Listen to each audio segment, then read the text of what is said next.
Hi everyone, welcome to Hue at Home. It is a brand new show featuring two very incredible and intelligent women who are doing wonderful things right here in our city. I'll sit down with Monica Derksen, who's the founder of CURRENT Winnipeg, a brand new music festival ready to launch at the Forks. And then I will sit with Ruvimbo Chimutsa, and she is the founder of the Grace and Nelly Project. Again, she is doing incredible things for young women around the world, right here in Winnipeg. So let's start with a vision, a new look, a new festival. Here is the CURRENT Winnipeg. CURRENT Festival is about connection. Doing food, art, drinks, music, all of it. The best of Winnipeg, all in one place on one weekend. I think the one thing that we pride ourselves on is designing spaces for people. It's not thinking about an aesthetic first, it's thinking about how you want people to feel when they're in an environment. Comfort, convenience, style, those are all very important values for us. We wanted it to feel like a high-end patio experience all weekend long. What's going to set us apart food-wise is that we're bringing that restaurant quality experience to a festival. We're going to do as much as we can on site. We're going to do as much fresh as we can. We're going to set the bar real high. We believe in doing something different and unique that hasn't been done here, and this is our opportunity to do that and to give our little love letter to Winnipeg. Cheers. Cheers. Cheers.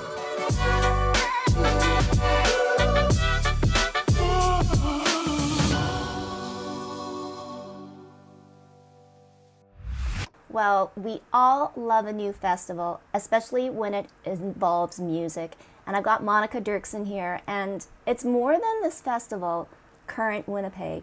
It's also about a dream and a passion. Mm-hmm. So that's what I want to get at, is that you've done this. I know that you have a team, but it starts with an idea, and it starts with a passion. So fill us in, CURRENT Winnipeg. What is it all about, and how has it been your new life? Yeah, I mean, my team and I have been doing events in Winnipeg for 10 years. And we've sort of evolved into the big outdoor complex events like the Santa Parade and Table for 1200. And that's kind of the direction we were going, and that's kind of the things we love to do.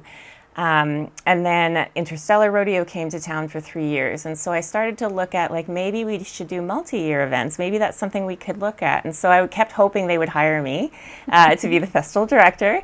And they didn't, and then they left. And so it kind of went away a little bit. And then the idea kind of popped up again of, like, why am I waiting for a client to come to town to hire me? Why don't I do this myself? And, like, our team, we're highly capable. We got this. And so then we start to dream about, well, what would that look like? Because obviously we're not doing a revival of Interstellar Rodeo, so what would ours look like? What are we passionate about? And so the highly local focus was where we started. We wanted to highlight the best of Winnipeg. We're very discouraged when people say that Winnipeg's not a great place or isn't world class, or at our events we often hear people say, I can't believe this is in Winnipeg. And we kind of were, like, disappointed by that, because it is Winnipeg, and Winnipeg is great. So we thought, well, how do we celebrate that?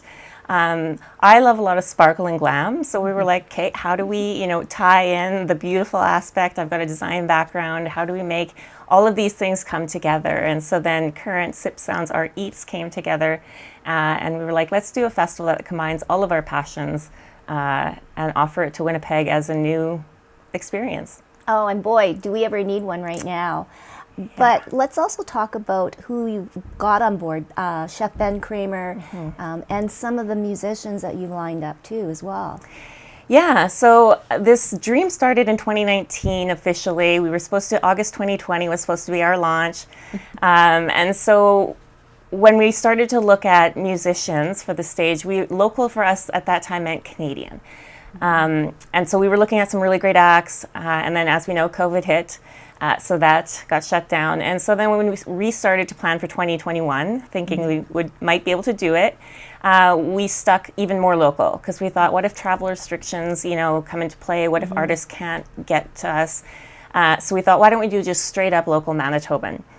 And so then when we canceled again, we kind of kept looking at that strategy, and the artists themselves, the agents, people we were talking to really kind of liked that idea of having the very best of Winnipeg on the same stage the same weekend. And so when we decided to go forward now in 2022, we rebooked a lot of the artists we had already been talking to because they still are the best of Winnipeg. And then we filled it out with even more Manitobans, and we're very excited about our lineup. I do think that it represents, what's current in Winnipeg, what people want to see. It's going to be a very dynamic show. And then on the food side of things, we looked at Chef Ben. I've worked with him so many times, and I wanted to do something other than the food truck scene because that's already being done. So I thought, well, how can we reimagine food with maybe an elevated vibe? How do we do something different, unique? And Chef Ben is, in my opinion, the best in Winnipeg for this style of an event, for a festival style. So we asked him to just create the entire menu for us. And so it'll be restaurant quality, local suppliers, local farmers, and that's obviously what we love to celebrate. In the bar, we decided to go with Nomad Box Bar. Same thing, they're a local bar company, and they do really beautiful cocktails with and without alcohol. And so when we were looking at bar service, we wanted that next level professionalism, right? And so instead of going maybe a traditional festival route with volunteers, we thought, why don't we elevate the vibe and get a local company? So that's another way we can bring in local business. Not just as suppliers, but also as service. And so we kind of tried to, as much as possible, look at how can we bring in even more small local business in every way. So we have a muralist, we have an artist who's creating really beautiful lawn games for us, rather than, going to buy them at Costco or whatever. So every time we make a decision, we try to think, like, how can we incorporate more small local business? And I think we're probably up to about 40 or something now that are participating. So we really dug into our values and we're like, how do we do something different? How do we represent Manitoba as best we can in an elevated way? And it's so hard, though, Monica, to get people to accept change because we get comfortable, right? Yeah. And I think what you're trying to do is amazing. And I know when you're doing something from scratch, it's a hard one, the very first show. Yeah. So what are your hopes and dreams? Obviously packed or whatever, but yes. And no rain, But, well, of course, yeah. Do you, in your honest heart, believe that this is something that can take off, that can be every year? And I love it because then it really reflects us, right? Yeah. You're totally supporting the city. Yeah. Yeah, and I mean, Manitoba has so many wonderful festivals already. So yeah, people have their favorites, right? Like they have their things that are planned in the summer that they've, already expected to go to. So we are trying to sort of get into people's calendar in a new way. But what I'm finding is a lot of people we're talking to don't really have something that really is their style, right? So even though there are a ton of festivals, there's a group out there that's like, there are festivals, but we're not going to them because they're not really our vibe or our style. So we feel we're offering something to people who don't already go to, or maybe not everyone, but don't necessarily have their favorite yet, right? So I do believe that there is a market for it. I do think that people are excited about it. Like you said, first year of anything, it's getting people to imagine what I've been imagining for 3 years in my head and to get them to get it, right? But I think that there is a niche here, and especially downtown Winnipeg, I talk to people and three things are their favorite or what they're looking forward to. It's location, it's urban, it's downtown, they can walk or drive home. It's the luxury aspect and it's the local aspect. So I keep hearing those things that people are really attaching to, and those are things that we think make us somewhat unique. So I do think that there's a need for it, and I think people will, once they sort of understand the concept and get it into their calendar, I think we're going to be like a regular in this city. Oh, I love it. And just to let everybody know, it's at the Forks, yes. right? On the, I don't even know what they call the stage anymore. CN stage. Okay, CN. Yeah, I was going to say, sorry, Scotiabank stage, but no longer. CN stage. And there obviously has to be a VIP lounge. So that's tricky because I think everyone at our festival is a VIP. Okay. But we do have a luxury lounge. Yes. And so sponsors, we have about 100 people who took a chance on us in 2019 and bought tickets. So we call them our founders. So there is a special area that's limited access for people we want to say an extra special thanks to. And I know you can see some of the renderings on our Instagram, and it's going to be beautiful.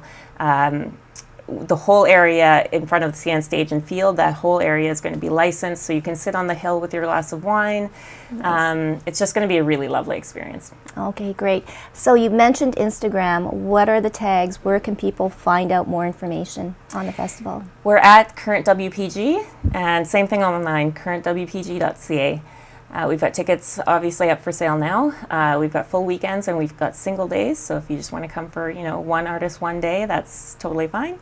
And we're using a wristband system. So it's going to be, the goal is less lineups, more convenience. So tap in and out. Oh, we love that. Yeah. I know. Oh, well, Monica, congratulations. And, it's always nice to see a female taking the risk, and you're showing the love, and I'm hoping everybody else too will show the love. Oh, the dates. You Yes. can't forget the dates. August 12th to 14th. All right, that's a couple of weeks from now, and so mark that on your calendar. Current Winnipeg, share a glass of wine with Monica and her team. I'll be there. Yes. Oh, well, thank you so much, and looking forward to it. Thank you for bringing another event to our city. And thank you for having me. Okay, and don't go away. Hue at Home will continue. I'll have an interview with a wonderful woman that has started up the Grace and Nelly Project, and her name is Ruvimbo Chimutsa.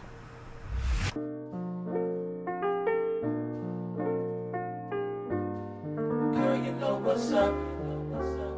Ooh, say what, say what, say what. Girl, you know what's up. Ooh, say what, say what, say what. So tell me what's up. I'm digging you. I'm feeling you. Girl, you know what's up. Say I'm digging you. And I'm wanting you. So tell me what's up. Tell me what's up.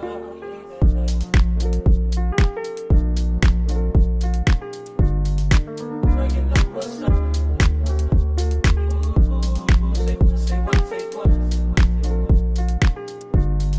Girl, you know what's up. I want to give a warm welcome to Ruvimbo Chimutsa. It's so great to see you, and I only wish that you could be live here, but hey, it's the world of virtual, and it's the world that we live in, right? So true, so true. Thank you so much for having me. Oh, you know what? Your story, though, is so beautiful, and not unlike so many of our newcomer stories. And we do have a lot of shared experiences too with our newcomers, because you have made Winnipeg what Winnipeg is. But for yourself, Ruvimbo, I'm curious, why Winnipeg when you came to Canada? I was looking for some place that could be a little bit of home. So I'm from Zimbabwe, and the capital city is Harare. And in terms of size, Winnipeg and Harare are kind of like roughly the same size, roughly the same kind of people. And when I came, I was coming for school, so the U of M seemed like a good place. And here I am, and I just never left. And thank goodness for that, because it's our, I guess, a little steal from Zimbabwe to have you here. And okay, you've gone to school here, but you really found a passion that really led for you to find your own way to have a foundation and to start your business. So share with us some of that journey. So whenever I talk about so the Grace and Nelly Project, which is the organization I started, I always say that the story for me actually started with my grandmother. So my maternal grandmother was Grace, and my paternal grandmother, her name was Nelly. Both are now passed, but the story of Grace and Nelly started with them in the sense that they were women who were born in Zimbabwe. They were both Black women, and women, and they were second-class citizens in their own country. So they were born at a time where it was very difficult to be who you wanted to be as a woman and as a Black woman in that society. And both of them, I refer to them as the yin and yang of my life. Both of them contributed to their communities in very different ways, but in ways that have affected us as an organization and me as a person. Grace was very loving, very giving, always gave of her time, and Nelly was all about financial independence of women and being strong and tough. I always laugh and say, let me tell you stories about my grandmothers. Um, so, like, their influence in my life led me to a point where I was here in Canada, but I was feeling homesick and I felt like I wanted to do something for the women and girls back home in Zimbabwe. So the Grace and Nelly Project became a thing in 2016. And it's because I thought of how they gave back to the community and how I could do the same. So continuing their legacy, as it were. So that's how the organization started. And we just started by doing something simple, just providing young girls with menstrual pads, reusable menstrual pads that they can use during their periods, which I won't lie, when I first started reading about it and learning a bit more, I was like, what? This is happening back home? What? And so for us, it's something simple, something small, but it makes a huge difference to the girls back home. And so that's the story in a nutshell. A lot, but yeah. But I'm like shaking my head, but I know for a fact, yes, that there are young girls around the world still that don't go to school or miss days of school, are ridiculed, or made to feel ashamed, and can't afford to buy the pads too as well. I guess my question to you now, how do we move forward? How do we, we shouldn't be talking about this in 2022. And obviously the Grace and Nelly Foundation are doing incredible work, but we need to do more. Oh, definitely. So one of the things I try and advocate for is conversation. So having this conversation, right? Talking about period poverty, whether it be here in Canada, whether it be in Zimbabwe, because it's a worldwide issue. And one of the stats I always refer to is a study from a couple of years ago by UNICEF, which says that over 500 million menstruators don't have access to adequate products worldwide. 500 million people. It is astounding. And so conversation, right? Us talking about it. And for us as an organization, we started a social enterprise where we sell reusable menstrual pads here in Canada. And the hope, at least what we're trying to do, is have as many profits as possible going back into the communities that we work with. So, subsidizing the pads that we sell to women back home in Zimbabwe and continuing to give free reusable menstrual pads to young girls so that they can continue to go to school. So that's what we're doing as an organization, but everybody can pitch in, right? Just talking about it, just, talking to legislators, a couple of countries and, states, provinces around the world, they have made menstrual products free for everybody. That's my goal. I think they should be free. Whoever you are, you should be able to get free pads, tampons, Diva Cup, whatever it is that you use. But it starts with us, right? It starts with us being as loud as humanly possible and not being quiet. How did you, I guess, not only start this, but even trying now to keep it going? You have a great team. How did you get people on board with you, Ruvimbo? One of the things has been, I'm so lucky to have amazing friends in my life. I think any business person you ever meet will say, you start with your friends and family. And in 2016, I literally just sent, messages to all my friends. I was like, so I'm thinking of doing this crazy thing. Do you want to join? And so I had, at that time, I think it was a group of 6 friends that joined me, and they were the first board members of the organization. And ever since then, I've had people come, like they'll send me messages on LinkedIn or, you talk to people and people want to be a part of the organization. And I've realized there's so many wonderful, amazing, talented people out there who want to give of their time. And so right now we have board members and volunteers from all over Canada, from back home in Zimbabwe. We have some board members who are from Kenya, Uganda. So people were very passionate about doing something more for their community. And for them, it doesn't matter if it's, a person in Zimbabwe, a person in Canada, or a person in Kenya. For them, it's they want to give back. So I can honestly say that I've been lucky. People have found us. They found the Grace and Nelly Project. They've heard the story and they've wanted to be a part of it. Oh, what have been some of the stories that you've heard from the young girls that you've helped? One of the stories that really breaks my heart and just fills me with joy at the same time is, so when we started providing reusable menstrual pads, we were just providing the pads and that was it. And so we went back, we had conversations with the girls as well as the women in the community, and they're like, well, if I don't have money to buy pads, I definitely don't have money to buy underwear. And I remember thinking, oh my God, yes, because they're like, I have the pads, but what do I use it with? So we started buying the underwear. We started giving them, soap so that they can actually wash their menstrual pads with. And so I think it was the second year that we done it, or the third year. One young lady was talking to some of the community leaders that we have back home, and she's like, the underwear made such a huge difference for her. She's like, I used to steal my dad's underwear, and I would tie knots on the side so that, because it was too big for her.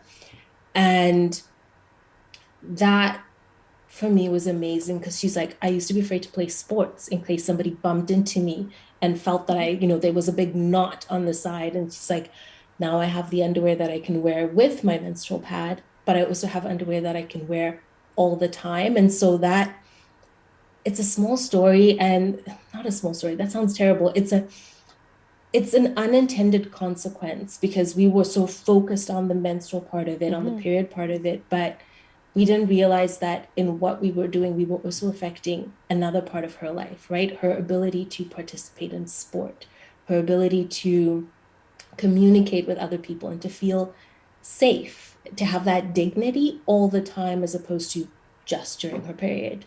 So that's one story I can share. That is, on one hand, heartbreaking, but on the other, overwhelming, because it is a mental health issue too as well. If they can't fulfill or be fulfilled in what they want to do, they don't have the confidence, they won't get the education, and they'll feel like they'll never be good enough, or I can't be that. And I think, just giving the opportunity like this, which is so simple, and like I said before, we shouldn't be talking about this at all, is so incredible, and we only need to be louder. Ruvimbo, you need to be way louder and shout it out on Grace and Nelly, and everybody needs to join in. I'm going to ask, though, too, you are fighting a huge corporation of, I don't know, I can't even remember the brand names of the tampons or the pads, or, I remember the boxes, Kotex, right? Mm-hmm. I mean, so many. Yeah, and can we fight against them? I'm hoping maybe, and you're right, these should be free. They give out condoms at events free. Yes. So shouldn't they be giving feminine hygiene pads out for free? I don't know. I fail to see the level playing ground. And I'm just going to ask you, maybe it doesn't have a lot to do with, but yes, it does. What's happening in the States? Roe versus Wade. And what the simple thing that you're trying to do, and they're closing the doors on everything. How do you feel about that?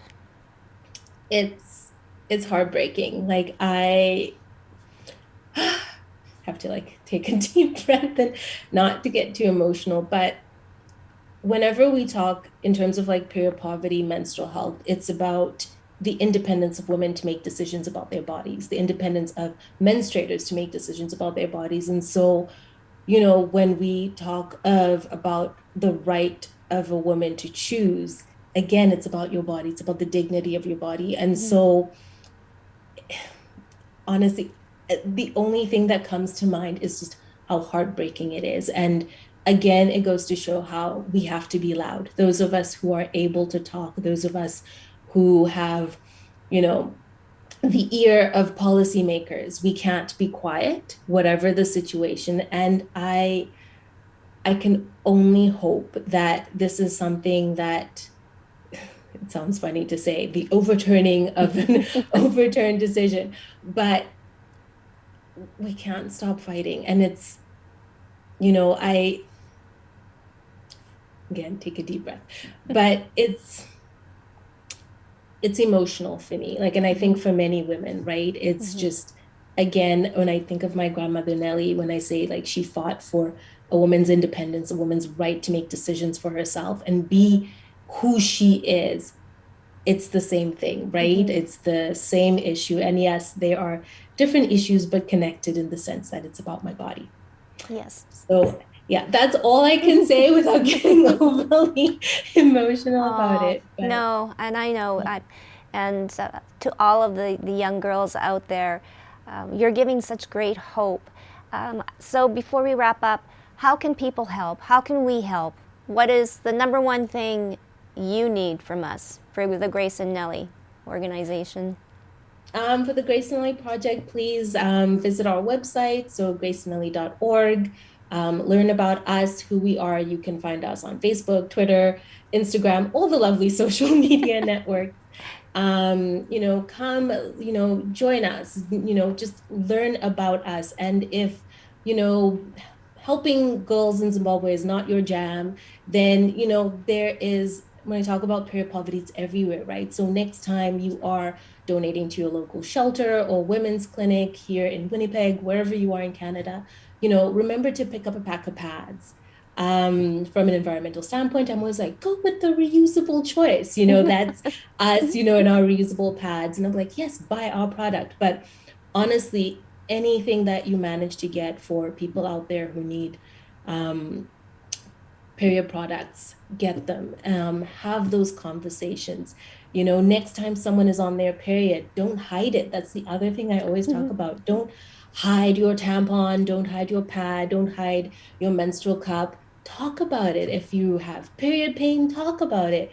I am not ashamed to have these conversations. And part of the reason why I say to talk about it is that when we stop stigmatizing menstruation and periods, then we can have more conversations with policymakers to affect the things such as the provision of menstrual pads, making them free or making them available, because it's no longer a taboo subject that only women talk about in the backyard or in the lane, right? So talk about it, talk about your periods, talk about whatever you're going through, menopause. Let's have those discussions, because once we stop stigmatizing it and making it dirty, then it's okay. It's fine to do everything else. So that's my thing. The very least you can do, talk about it. Okay. Well, we will.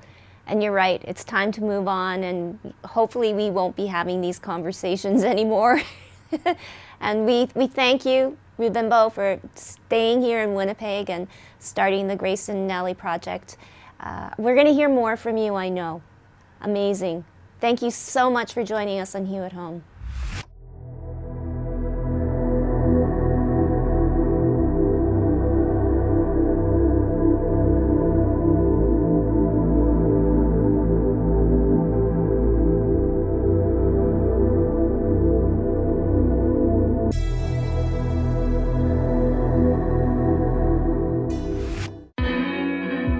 The Hive is a climbing and fitness facility, so we're bouldering only, which means no ropes or harnesses. We use mats for protection.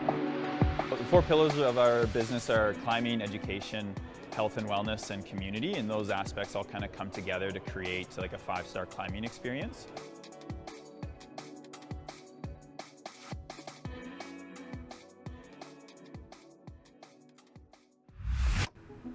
We want to give a very special thank you to our guests on today's show and leave you with this question. If you had a dream or passion, what would it be?